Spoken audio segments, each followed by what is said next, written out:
and welcome to 7 Days in Europe. And what a week it is. The President of France, François Hollande, not only addressing MEPs but also debating policy with them. Then we have Europe's leaders trying to fix a 7-year budget for the EU, among other things.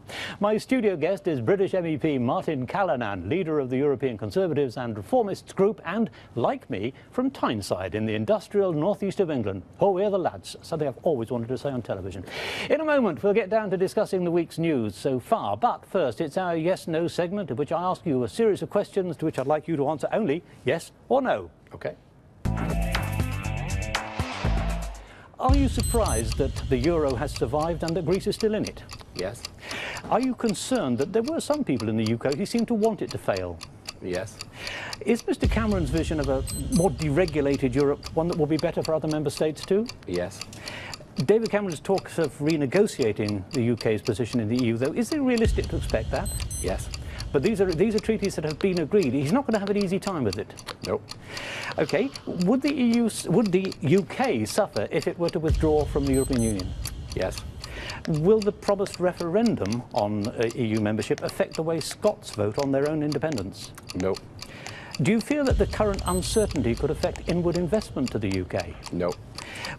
Is it possible that some firms would relocate to an EU location if Britain pulled out? Yes. Can Britain's old industrial heartlands, like your native northeast and mine, revive? Yes. And if the coal mines are gone, the shipbuilding too, does it matter if we lose the skills? Yes. Okay. Time's up. Okay, thanks very much indeed for taking part in that. In a moment, we'll take a brief look at the week's news. But first of all, Martin, I know you're on David Cameron's side in terms of trying to prune the EU budget slightly. Yeah. The poorer countries are somewhat relying on some of the sort of bump priming that this may provide. Are they right to expect that sort of help? I think they are. I think it's a justified part of the EU budget, providing help and aid to the poorer member states. I don't think all the money is well spent, mind. We mustn't confuse quantity with quality. Some of the spending is very poorly budgeted and very badly accounted for. But nevertheless, the general principle we accept. What we think is crazy about the regional funds is the fact that a large proportion of them don't just go to the poorer member states. A lot of it comes back to the richer member states as well, to poorer regions in the richer member states, which to us makes no sense at all. There's talk about capping the CAP, if you can cap the cap.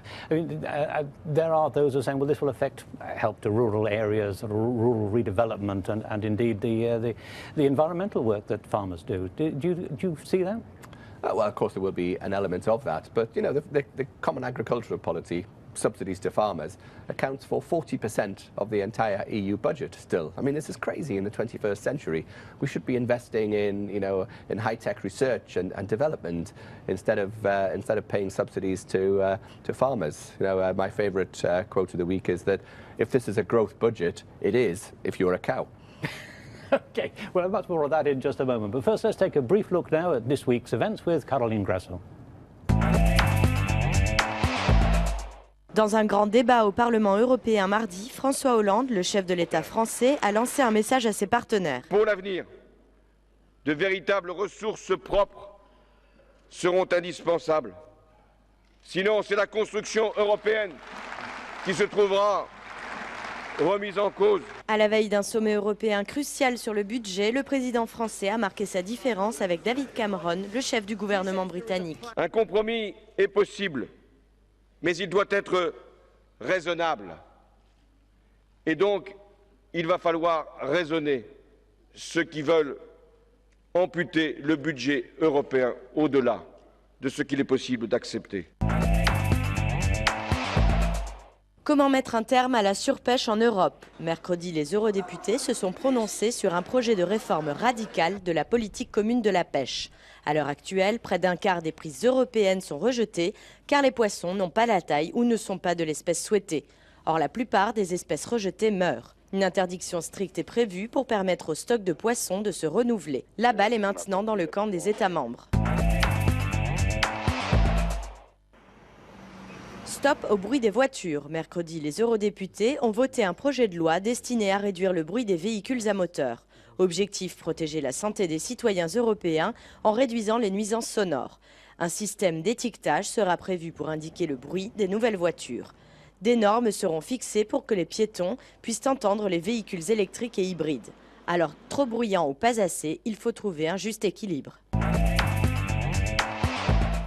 Well, Martin, we heard a little bit there about the vehicle noise. That must be good news for Nissan, I would have thought, in your patch, making the Leaf. Well, actually, ironically, we've voted to make electric cars make more of a noise than they would otherwise have done for the benefit of blind, partially sighted and disabled people. So, yeah, we hope that that factory will be a huge success. I still remember the police riding around on water-cooled motorcycles that were known as the, what was it, the Silent Menace, because you couldn't hear them coming. During the François Hollande visit, you cited his government as an example of why people shouldn't elect socialists. I mean, what has he got so wrong, in your view? Well, I mean, essentially, he's deceived the electorate. You know, he put forward an essentially electorally attractive programme. You know, an end to austerity. Who wouldn't like to see an end to austerity?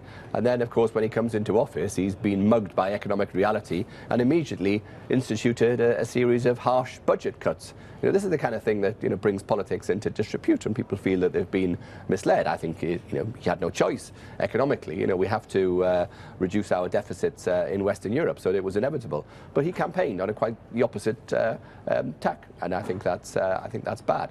Plus, of course, his policies of, you know, 75% taxation, etc., are, you know, driving wealth creators and entrepreneurs out of France. But there again, that's for the French to worry about. Well, you also said that that might be the reason that so many French footballers have gone to sign up for your local team, mine too, Newcastle United. A very noble cause. Are we going to see the fans stopping shouting "Ho we're the lads" and starting shouting "Ho we're les gars"? Perhaps. Well, you will know, of course, that there is a very famous pub outside the back of St James's called a park called the Strawberry. Well, last weekend that was renamed La Fraise in honour of all the French contingent. So I think the Newcastle fans are taking it all in great heart. They all turned up in berets with strings of onions around their necks.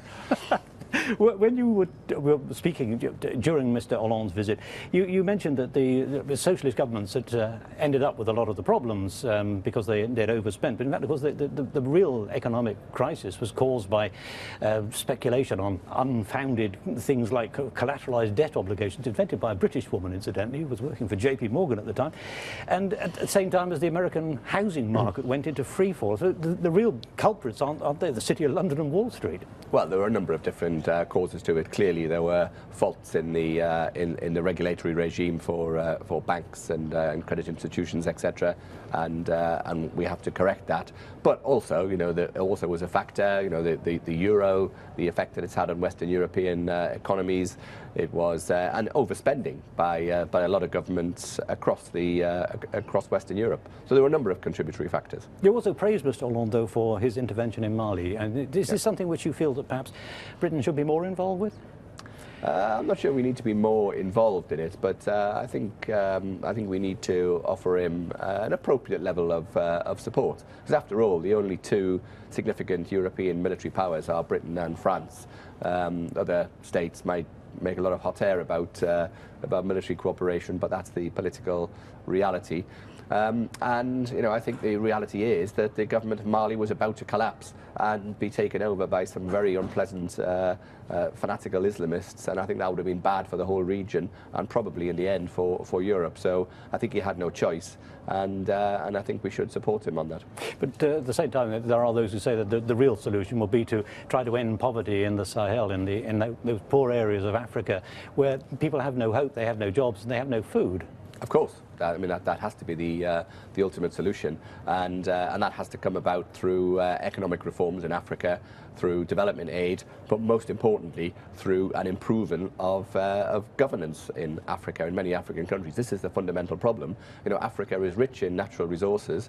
There is a lot of money generated in Africa. The problem is that most of it gets stolen by various kleptocrats who are in power there. So you know, aid can help, economic reform can help, but approval of governance is the most important thing. In a sentence, because we're running very short of time now, I'm afraid, Martin, 27 million unemployed across the EU. Is there a simple answer? A lot of those are young people. No, there is no simple answer, and you know, whatever we might hear that the European budget is the solution to this is nonsense. fundamentally, we need to improve our competitiveness in Europe. We have to compete with the rest of the world. We need market reforms. We need the single market working more efficiently. And ultimately, we have to accept there is no easy answer to this. It's going to be a long, hard grind out of it. And I fear that we are in for many more years of difficult economic decisions across Western Europe. Well, Martin Callanan, thanks very much indeed for joining me today. I'm afraid we have run out of time. Thanks again, and goodbye.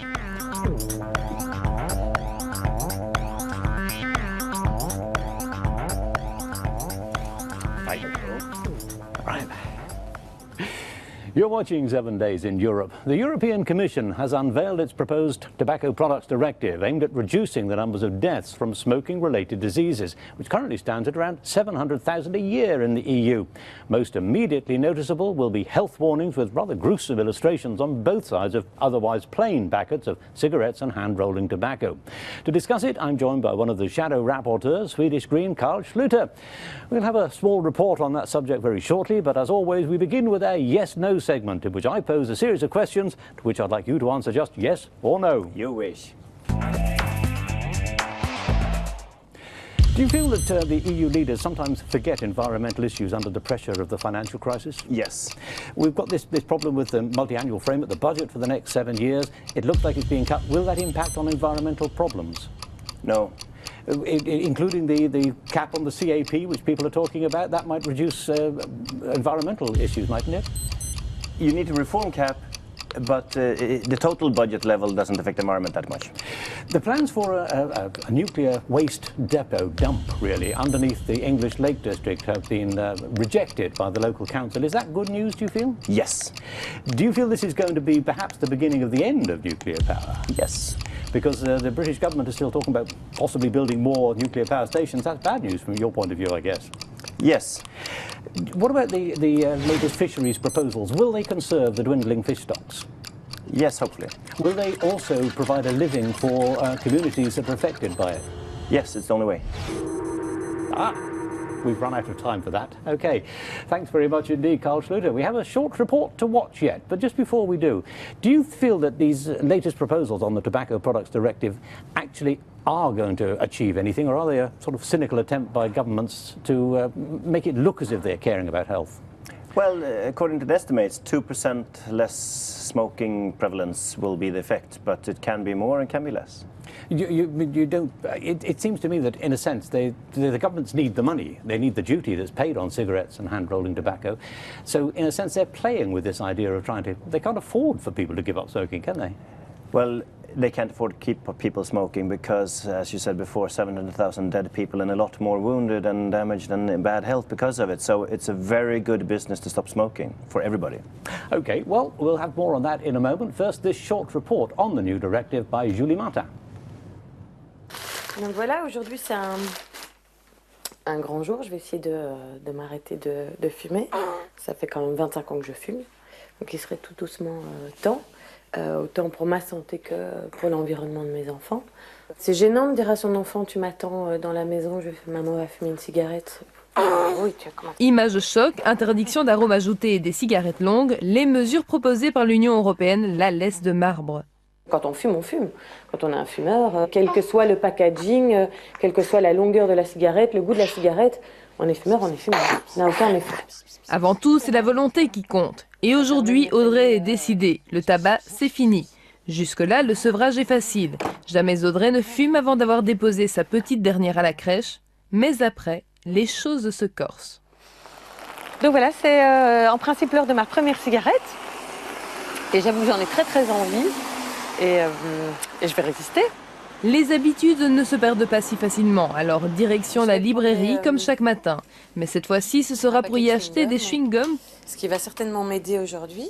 Quant aux autres clients, les images choc ne semblent pas les empêcher d'acheter des cigarettes. C'est vrai que c'est triste et bon, en arriver là, mais je trouve que bon, il y a aussi d'autres choses.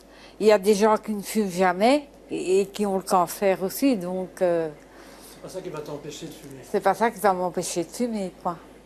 Supprimer les arômes ne changerait pas grand-chose non plus. On en parle de temps en temps avec les clients et eux me disent que de toute façon, quoi qu'il arrive, eux ne changeront pas le fait de ne plus fumer, parce qu'il n'y aura pas de mentholé, ils fumeront autre chose. Au travail, le stress commence à se faire sentir. Les chewing-gums ne suffisent plus, mais c'est sans compter sur son arme secrète, la cigarette électronique. Ça peut pas. Ce serait ça, la batterie? Encore faut-il comprendre comment cela fonctionne. Ah.